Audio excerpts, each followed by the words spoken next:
Otra vez reanudan los conflictos entre Israel y Palestina. Voy a intentar hacerte una intro en 10 minutos para que entiendas lo esencial del conflicto.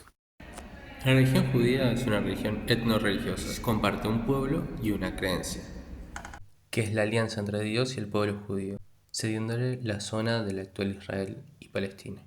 En la época del Imperio Romano, los judíos fueron expulsados del actual Israel. Durante cientos de años, los judíos fueron discriminados en Europa y fueron escapando hacia las zonas de Polonia y de Turquía. Mientras tanto, en la zona actual Palestina fueron asentándose los pueblos árabes, junto con la conquista de estas tierras por los califatos musulmanes. Yendo más hacia la actualidad, los ingleses, al final de la Primera Guerra Mundial, convencen a los árabes que vivían bajo el Imperio Otomano para rebelarse contra ellos, a cambio de crear una gran nación árabe. Mientras tanto, en Europa crece el movimiento sionista, que busca crear un estado para el pueblo judío en el actual Israel. Estos dos movimientos hacen que se creen dos comunidades en la actual Israel, la comunidad judía y la comunidad palestina. Las dos con intención de crear un estado religioso según su propia comunidad. Cabe la diferencia entre árabe como nación y musulmán como religión, aunque la gran mayoría de los árabes son musulmanes. Hacia el fin de la Segunda Guerra Mundial, los judíos que tuvieron que escapar del Holocausto y la persecución en la Europa ocupada, empezaron a llegar en mayor cantidad a Israel y empezar a desplazar de la mayoría a los árabes que allí vivían. Con lo cual empezaron brotes de violencia entre las dos comunidades. El Imperio Británico, que era la potencia colonial en ese entonces, decidió lavarse las manos y dejar a la recién creada Naciones Unidas la tarea de buscar una solución a este conflicto. No contentaba ni a unos ni a otros. A los árabes porque no eran consultados en la división de su territorio.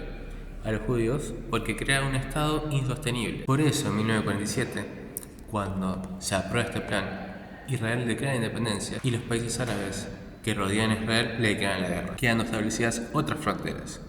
Casi todo el territorio quedó en manos de Israel, menos la Franja de Gaza que quedó bajo Egipto y Cisjordania que quedó bajo Jordania. Esta unión de los países árabes se basaba en la promesa incumplida por el Imperio Británico de crear una gran nación árabe, por lo cual Israel era vista como un enclave colonial de los europeos dentro de Arabia. Sucesivos conflictos entre las distintas naciones árabes, la Guerra Fría, idas y vueltas, cambios de alianzas, dieron las sucesivas guerras y el cambio desde una posición árabe a una nación palestina. Por otro lado, Israel pasó de ser un estado que se estaba creando a un estado consolidado, con el apoyo de Estados Unidos. Así, en sucesivos conflictos, Israel y los países árabes fueron yendo y viniendo en el control del territorio, con algunos avances, algunos retrocesos. Lo importante para la actualidad es que la ONU dijo que las fronteras tienen que ser las anteriores a 1967, donde se ubicaban la Franja de Gaza y Cisjordania diferentes a Israel, y que la solución debía ser de dos estados. Por lo tanto, las modificaciones a esto, como pueden ser la ocupación del territorio o los asentamientos de colonos de Israel sobre estos territorios, son ilegales según el derecho internacional. A su vez, Palestina no existía como Estado, ni como representación nacional. Fue creándose en el proceso donde la OLP, la Organización de Liberación Palestina, pasó de una organización terrorista a una organización institucional, con el liderazgo de Yasser Arafat. Así llegamos a 1994 con los acuerdos de Oslo. Por un lado, la OLP consiguió reconocimiento internacional como la Autoridad Nacional Palestina, única portavoz del pueblo palestino, a cambio de reconocer a Israel. Por el otro lado, Israel cedió en dar autogobierno a la OLP en ciertas ciudades de Cisjordania, mientras mantenía un control compartido de las zonas rurales. Esto fue un paso clave para la solución de los estados. Al principio de los 2000 hubo revueltas de la población palestina contra Israel para el cumplimiento efectivo de una solución de dos estados que estaba propuesta por los acuerdos de Oslo, las llamadas intifadas, que empezaron con manifestaciones en contra de gobiernos expansionistas y sionistas de Israel y que terminaron con explosiones de violencia, conflicto en las calles, atentados, etc. Como solución a esto, en 2005 Israel pactó con las autoridades palestinas para eliminar los asentamientos israelíes en la Franja de Gaza y liberarla para Palestina. Así, en las elecciones del año siguiente, 2006, en Cisjordania ganó las elecciones la Organización de Liberación Palestina, pero en la Franja de Gaza ganó Hamas. ¿Qué es Hamas? Hamas es una organización político-militar que está aliada a Irán y a otras guerrillas que tiene Irán en el exterior.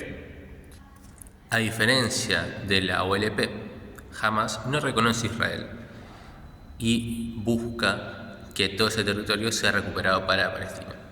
Por lo cual, Israel reaccionó bloqueando la Franja de Gaza y haciendo un bloqueo selectivo a su ayuda humanitaria.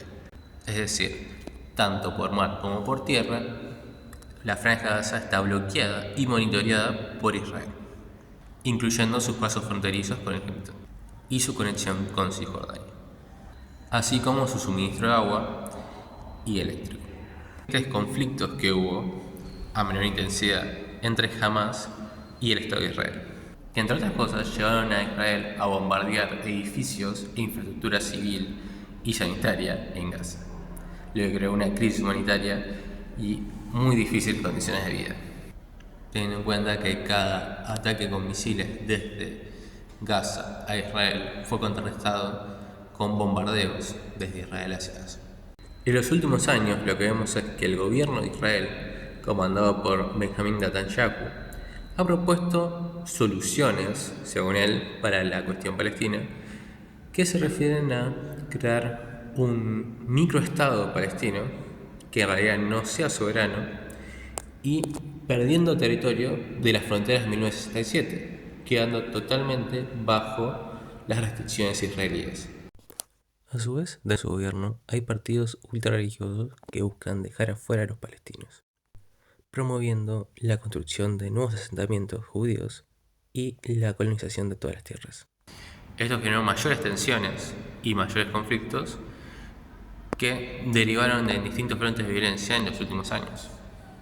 A su vez, la oposición palestina empezó a perder fuerza en los foros internacionales, especialmente entre los países árabes, con las firmas de acuerdos entre Israel y algunas monarquías árabes, como pueden ser los acuerdos de Abraham entre Israel, Emiratos Árabes Unidos y Bahrein. Esto genera una posición muy complicada para Hamas y la resistencia palestina. El ataque de Hamas ha sido condenado internacionalmente, especialmente por involucrar a civiles. El mismo ha sido contrarrestado con un bombardeo masivo a Gaza. Este estallido de violencia, hasta la fecha, está en los miles de muertos, si sumamos las víctimas civiles israelíes y palestinas. Lo importante de esta parte del conflicto, que viene desde 1947, es que el conflicto hoy es entre el Estado de Israel y Hamas. Hamas no es el gobierno de Palestina, ni es la autoridad legítima internacionalmente para representar a Palestina, sino que tiene el gobierno subnacional de la Franja de Gaza y que tiene un interés separatista de la OLP, que es el gobierno legítimo en Palestina. Por lo tanto, Israel, al declarar la guerra a Hamas, no está declarando la guerra a Palestina, sino que entra en un conflicto entre decir que Hamas es un enemigo interno, bien, entonces sería una guerra civil, o reconocerlo como un grupo combatiente, es decir, que tiene estatus de un Estado. Esto genera unos conflictos bastante grandes en Israel, porque no está declarando guerra a Palestina, ni a la OLP, que es el gobierno legítimo de Palestina. Por las últimas horas, Netanyahu avisó a Biden que iba a intervenir terrestremente en Gaza, además de los bombardeos que están haciendo. Por lo tanto, podremos ver nuevas actualizaciones de este conflicto en los próximos días. Desde ya, muchas gracias. Cualquier comentario, sugerencia o duda, no duden en hacerlo. Nos vemos la próxima.